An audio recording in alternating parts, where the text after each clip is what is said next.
Labas, brangiai. Ir šiandien labai džiugu. Galim sakyti, kad jau pagaliau paleidome tinklalapį, su kurio dirbau jau gerą 3 mėnesius. Iš tikrųjų, terminų nebuvom nusimatę, vis kažkokie pakeitimai atsiranda, bet kai nepastoviai dirbi, reikia tam tikri pertraukos darosi ir tam tikri dalykai, procesas. Iš tikrųjų, tinklapį paimti ir sukurti nuo A iki B, ypač kai pradedamas verslas, yra sudėtinga. Daug klausimų ir eigoje atsiranda daug įdomių dalykų. Bet tinklalapis vadinasi Playmeka. Pažiūrėkim. Playmeka.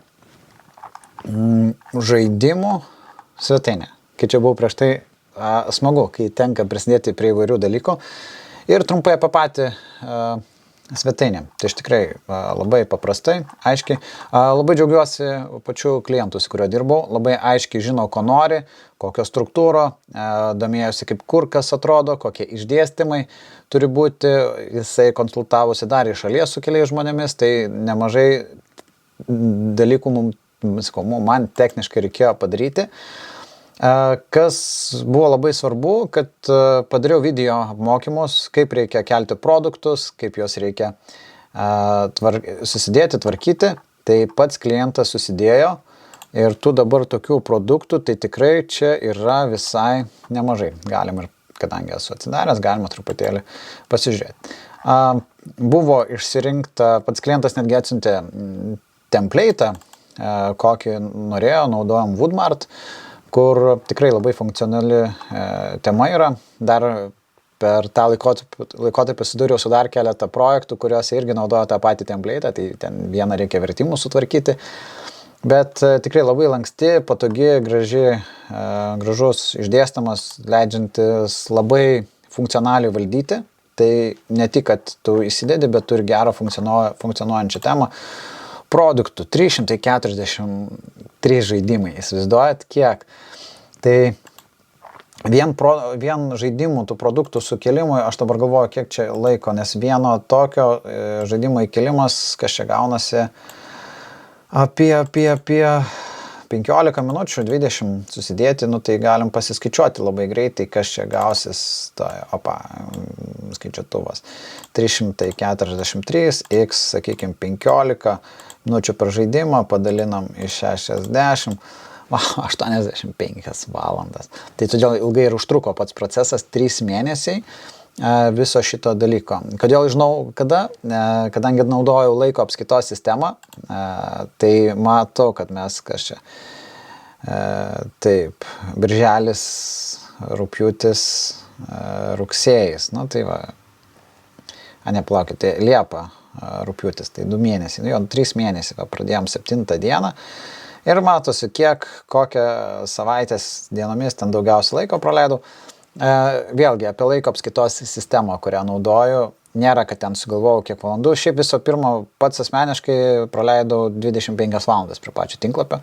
Tai iš esmės, nekalbant ten susirašinėjimai, dar visi kiti dalykai, ko nesu apskaičiavęs, jeigu tai bendrai paėmus koks 31 valanda gautasi. Bet čia skaičiuoju tą techninį tokį darbą. Galiu žiūrėti, kaip visą vyko procesas, kadangi naudoju apskaitos sistemą, kuri fiksuoja klaviatūros, pelės mygtukos paspaudimus, tai galime pasižiūrėti procesą, kokiu laikotarpiu, kiek pelės mygtukų buvo paspausta kartu, klaviatūra. Ir prašau, turiu printskrinus, jeigu manęs paprašo klientai, kad pateikčiau, šiaip pateikiu laiko ataskaitą, kiek ten laiko užtrukau prie projekto, bet taip tai matosi, kalbas tvarkiau ir šičia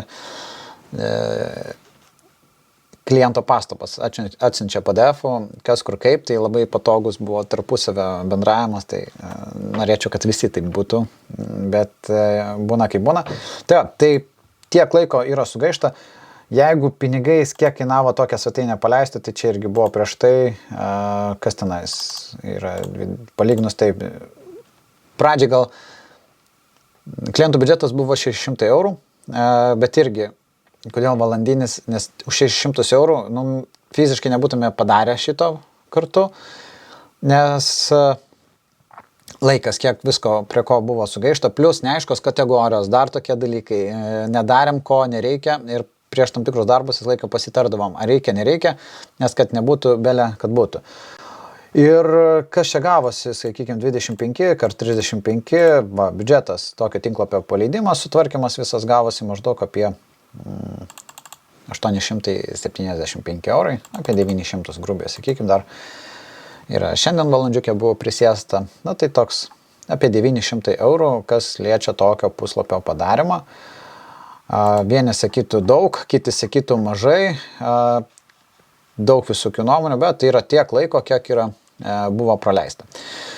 Taigi pats tikrai daug žaidimų, turbūt daugiausiai laiko yra užtrukę žaidimo sukelimai, procesas, tenai savaitę buvo, kad nieko nedarėm, būna per savaitę prisėdi 2-3 valandas, tada pasižiūri, nes tai nėra pagrindinis. Tai būtų galima padaryti, jeigu žinant viską, tai per mėnesį galima subildinti su visų žaidimų sukelimais su vaikais.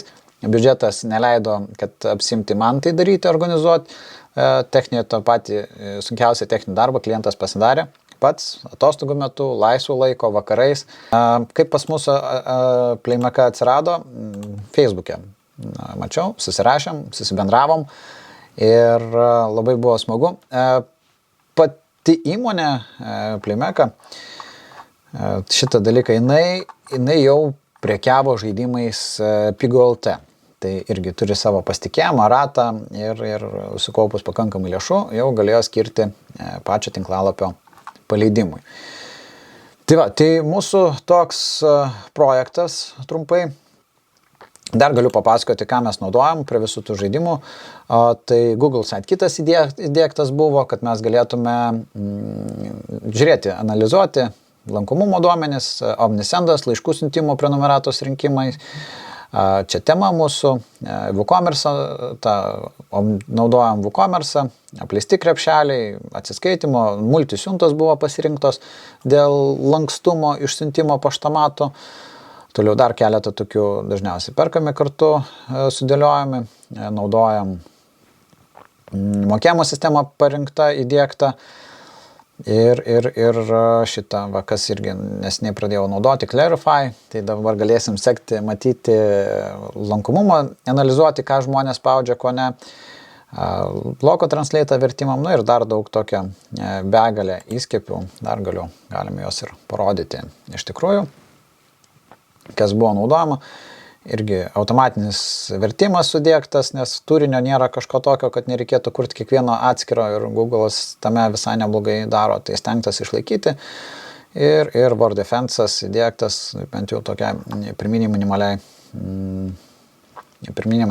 apsaugai, bet plus sutvarkyti naujienlaiškį, ne naujienlaiškį, sutvarkyti laiškai, kurios gauna, viskas sulietuvinta ir išlenda gal dar vienas kitą tokia dalelytė, bet puslapio kūrimo procesas ir yra toksai. Tai va, gal tiek trumpai, kam įdomų žaidimą, pasileidžia Playmeka, jau pilnai galima užsakyti, daryti, viskas atitinka. Teisininkė yra peržiūrėjus visą šitą, davė velnių, privatumo politiką. Sako, turi būtinai būti nurodyta lentelės ir kiti dalykai, turbūt vieni paskutinių tų tokių štrichų, kas buvom nurodę privatumo politikoje visą šitą informaciją. Tačiau, sako, reikia sąrašo visą. Tai va šiandien dar supildytas sąrašas pagrindinių kukių kaupimo. Ir galiu sakyti drąsiai, kad yra paleistas tinklalapis. Ir ta proga, jeigu jau daug žiūrėjote iki šito ir įdomu jums, tai biudžetas viskas aišku, kiek laiko užtrukom padaryti, užtrukau, irgi aišku, tai veskit nuolaidos kodą laimio.lt, suteiksiu jums papildomą nuolaidą. Tai va, o jeigu dar įdomu apie tinklalapius, kokie projektai yra padaryti, vėlgi, rašykit komentaruose.